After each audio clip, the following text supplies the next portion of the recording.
So the holidays are coming up, and you're like obligated to go to places and people's houses. Maybe you like your family, maybe you don't. Maybe you like to play games with them. Maybe you play games with them to get them to shut the hell up so they don't talk about and politics. We're gonna go through some of the games that we like to play with people. Like mental mind games? And we start with the ultimate party game, Cards Against Humanity. This is for people who don't know how to construct a joke, so they rely on random cards to do it. But if you're playing with the right audience, it can be fun. It can be fun, but so can Punderdome. So it can be fun or it can be a pun. This is brought to you by father-daughter duo Joe and Fred Firestone. Dude, look up the video for this. It's really stupid and really funny. Jason, you need to make a pun. I can't do it out of the words getting married and getting even. I was led to believe you were being truthful, but you weren't, so I'm gonna stab you to death. My favorite murder. That was the worst pun I've ever heard. Suro. Which is a game we like to play with Rich's parents. It's nice and simple. Oh, it's a tile game, so you have a board and you have tiles with paths on it. And you have little stone pieces and they follow the path. And you place down the tiles and they continue to follow the path, right? So here's the piece and you go whoop whoop along the path. Yeah. But if two pieces collide with each other, Jason, like that. If two pieces collide with each other, then both of those players are out. And then if you go off the board, you're out. So that whoever is left standing is winning. It's a good game. I like people over. I'm good at it. Bezer Whizzer is a good game if you like to get drunk and feel really stupid. Because I'm a product of the American educational system, and I am not well equipped to answer the questions in this trivia. A daguerreotype, a daguerreotype, was an early type of what? Electric motor. No.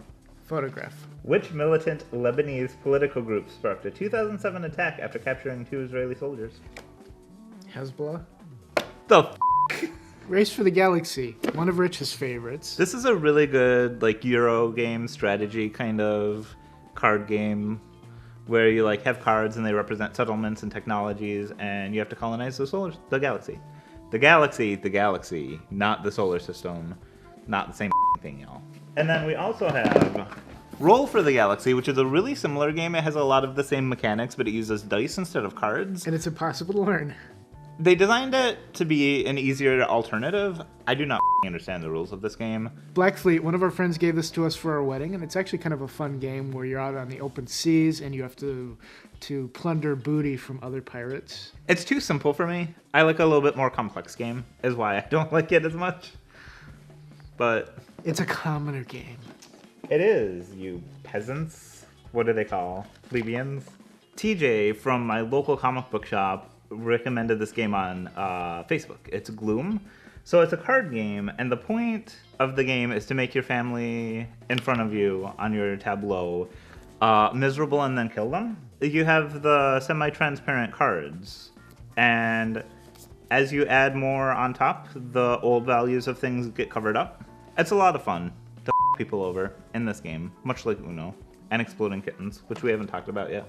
My last game, because somehow we got them a little bit imbalanced, is both of our favorite, I think, combined, Suburbia. If you've ever played SimCity, this will be super intuitive, and you'll pick up on it right away. Suburbia and the first 2 expansions are really good. They add a lot of depth and complexity to it. The 3rd expansion adds a lot of mechanics that throw the balance off, and it's not as fun.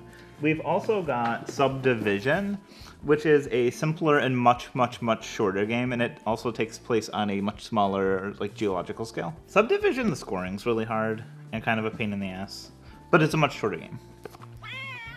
Exploding Kittens by the guy who does the oatmeal.